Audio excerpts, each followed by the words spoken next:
کچھ لوگ ہوتے ہیں نا فٹافٹ اعتراض کرتے ہیں. تو ایک صاحب نے پیر صاحب سے کہا یہ کیا نعرہ لگ رہا ہے؟ تو آپ فرمانے لگے یہ قرآن سچا ہو رہا ہے. کہا کیا مطلب؟ فرمایا اللہ کا وعدہ ہے تم میرا ذکر کرو میں تمہارے چرچے کرا دوں گا. تو فرمایا فرید الدین نے ساری زندگی رب رب کیا ہے، اب ان کے جانے کے بعد اللہ فرید فرید کروا رہا ہے.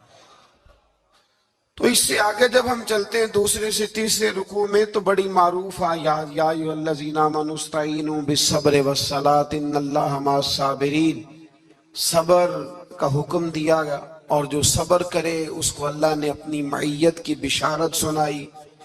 پھر جو اس کے رستے میں قتل ہو جائیں انہیں مردہ کہنے سے منع کیا. پھر فرمایا تمہیں مشقت جھیلنی پڑے گی، تمہیں آزمایا جائے گا، تمہیں بھوک سے، پھلوں اور جانوں کی کمی سے، خوف سے آزمایا جائے گا.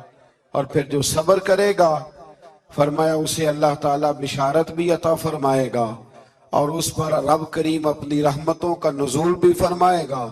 اور فرمایا یہی وہ لوگ ہیں ہم المہتدون جن کو صبر کرنا آتا ہے، جن میں حوصلہ ہے، جن میں تحمل مزاجی ہے. فرمایا یہی وہ لوگ ہیں جو اپنے رب کی طرف سے ہدایت پر ہیں.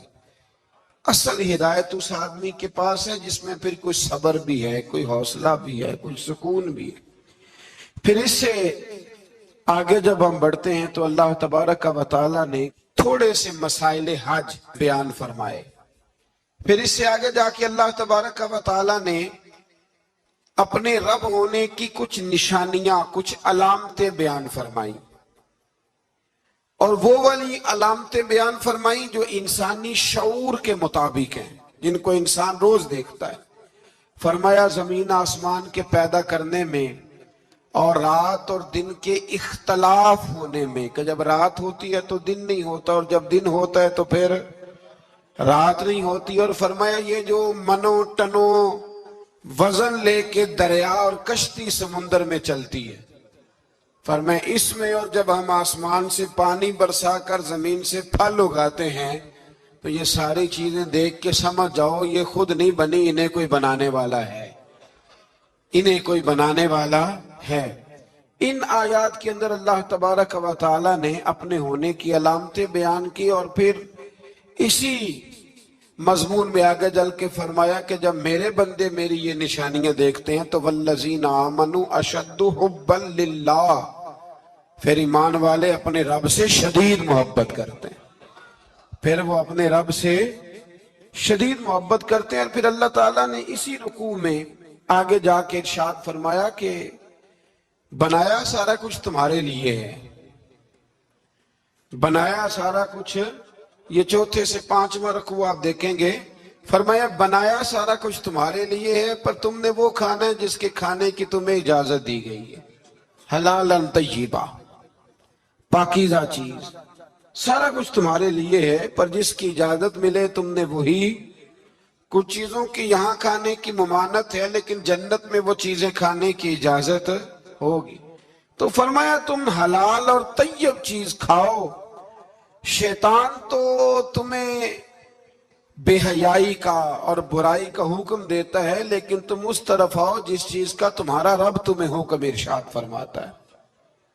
پھر اللہ تبارک و تعالی نے اسی پارے کے اندر انہی آیات مقدسہ کے اندر چوتھے سے پانچویں رکوع میں چار ان چیزوں کا بیان فرمایا جو قطعی طور پر حرام ہے.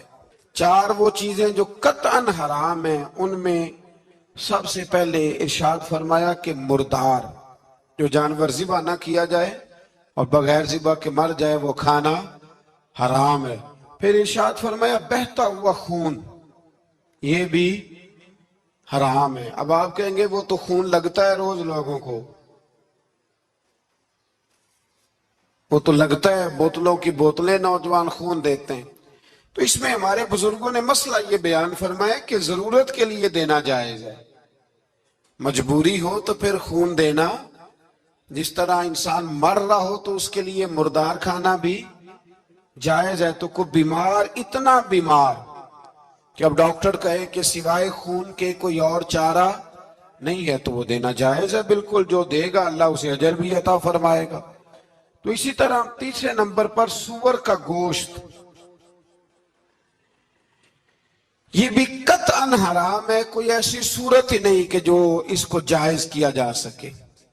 اور پھر اللہ تبارک و تعالیٰ نے اسی آیت میں اس کا بھی ذکر فرمایا جس پر لوگ عقیدے کے لحاظ سے بڑا دھوکہ دیتے ہیں، فرمایا وَمَا أُحِلَّ بِهِ لِغَيْرِ اللَّهِ، اور وہ جس پر وقت ذبح غیر اللہ کا نام لیا جائے، جس پر وقت ذبح، جس پر غیر اللہ کا نام لیا جائے وہ جانور بھی حلال ہے۔ اس آیہ مبارکہ کو سامنے رکھ کے نا بڑا الجھاؤ پیدا کیا جاتا ہے، جس پر غیر کا نام آ گیا وہ حرام ہو گیا، لہذا کسی نے کہہ دیا کہ یہ بکرا غوث اعظم کے نام کا رکھا ہے تو یہ حرام ہے، اور کسی نے کہا کہ یہ میں نے 11ویں شریف کے لیے دمبا رکھا ہے قربانی حضور غوث اعظم کے سال ثواب کے لیے دوں گا تو یہ درست نہیں۔ تو بھئی یاد رکھو وقت ذبح، یہاں تمام مفسرین نے یہی لکھا ہے کہ وقت ذبح کسی اور کا نام لیا تو پھر وہ حرام۔ دیکھیں نا کسی بندے نے اگر کہہ دیا کہ یہ دمبا زید کا ہے، 4-5 دمبے بکرے گھوم رہے تھے، کسی نے کہہ دیا زید کا ہے، یہ بکر کا ہے، یہ عمر کا ہے، یہ سعد کا ہے، اب کیا یہ لفظ کہنے سے وہ حرام ہو جائے گا؟ روز کہتے ہو کہ نہیں کہتے؟ وہ عجیب فلسفہ ہے نا لوگوں کا۔ اگر آپ نے کہہ دیا غوث پاک کے سال ثواب کے لیے تو پھر وہ حرام ہو گیا جی۔ تو اگر یہ کہا جائے کہ میں نے بیٹے کے عقیقے کے لیے رکھا ہے، پھر بھائی اگر ولیمے کے لیے رکھا ہو تو وہ تو کہہ رہا میں نے بیٹے کے لیے رکھا ہوا ہے، حالانکہ بکرا تو اللہ کے نام کا ہے۔ تو بلا وجہ لوگ اس میں ایسی چیزیں پیدا کرتے ہیں، تو اس کو سمجھ لیں یہ قرآن مجید کی آیت نمبر 173 ہے جس میں اللہ تبارک و تعالیٰ نے بڑی وضاحت کے ساتھ ان چیزوں کا ذکر فرمایا جن کا کھانا بالکل ناجائز ہے۔ تو وہ 4 چیزیں آپ کی سمجھ میں آ گئی جی۔ سب سے پہلے مردار، پھر بہتا ہوا خون، پھر سور کا گوشت، اور چوتھے نمبر پہ وہ جانور جس پر وقت ذبح کرتے وقت کہا جاتا ہے نا بسم اللہ ہے۔ ہاں اب مرغا خریدنے جاؤ گے نا تو اس سے کہنا ذرا اونچا پڑے۔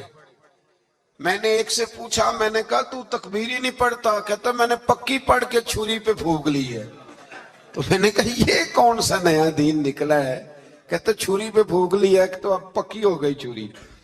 تو میں نے کہا چھری کے ساتھ اگر کسی نے پیاز کاٹ لیا تو پھر تیری پھونک کا کیا بنے گا؟ تو گئی نا جی۔ تو اس لیے یہ جانور جب حلال ہوگا جب کہا جائے گا بسم اللہ ہے اللہ اکبر۔ پھر آگے 5 سے 6 رکوع میں جو پہلی آیت ہے نا اس میں اللہ تعالیٰ نے ایک چیز کے بارے میں نصیحت فرمائی ہے۔ جب یہ قبلے کی تبدیلی کی بات ہوئی تو یہودی بھی اپنے قبلے پر اصرار کرنے لگے، عیسائی بھی اپنے قبلے پر اصرار کرنے لگے، وہ کہنے لگے مشرق کی جانب منہ کر کے نماز پڑھنی ہے، یہ کہنے لگے مغرب کی جانب منہ کر کے نماز پڑھنی ہے۔ تو اللہ کریم نے فرمایا یہ تو نیکی نہیں کہ منہ مشرق کی جانب کرو یا مغرب کی جانب کرو۔ تو یا اللہ نیکی کیا ہے؟ فرمایا نیکی وَلَكِنَّ الْبِرَّ مَنْ آمَنَ بِاللَّهِ وَالْيَوْمِ الْآخِرِ، فرمایا نیکی تو یہ ہے کہ اللہ اور آخرت پر ایمان لاؤ۔ نیکی ایمان کا نام ہے۔ پھر فرمایا فرشتوں پر، کتابوں پر، نبیوں پر ایمان لاؤ، اور اپنا مال خرچ کرو اللہ کی محبت میں، رشتہ داروں پر، یتیموں پر، مسکینوں پر، مسافروں پر، مانگنے والوں پر، غلام آزاد کرانے کے لیے۔ اور فرمایا نیکی تو یہ ہے کہ نماز قائم کرو، زکوٰۃ ادا کرو، اپنے وعدے پورے کرو جب تم وعدہ کر لیتے ہو، اور جب تمہیں کوئی مصیبت پہنچے اس پر صبر کرو۔ فرمایا اولئک الذین صدقوا، یہ وہ لوگ ہیں جو نیکی کے دعوے میں سچے ہیں، جو ایمان بھی لائیں، خرچ بھی کریں، مصیبت پر صبر بھی کریں، یہ وہ لوگ ہیں جو ایمان کے دعوے میں سچے ہیں۔ وَأُولَئِكَ هُمُ الْمُتَّقُونَ، اور یہ وہ لوگ ہیں جو پرہیزگار ہیں اللہ سے۔ آگے یہ آیت جس میں اللہ نے قصاص کا حکم دیا ہے، بدلہ لینے کا۔ یہ حکم اسٹیٹ کے لیے ہے، حکمرانوں کے لیے۔ فرمایا کہ جب کوئی شخص کسی کے ساتھ کوئی ظلم کرے تو پھر اس کا بدلہ لو۔ تو کس طرح بدلہ لینا ہے؟ فرمایا الحر بالحر والعبد بالعبد والانثى بالانثى،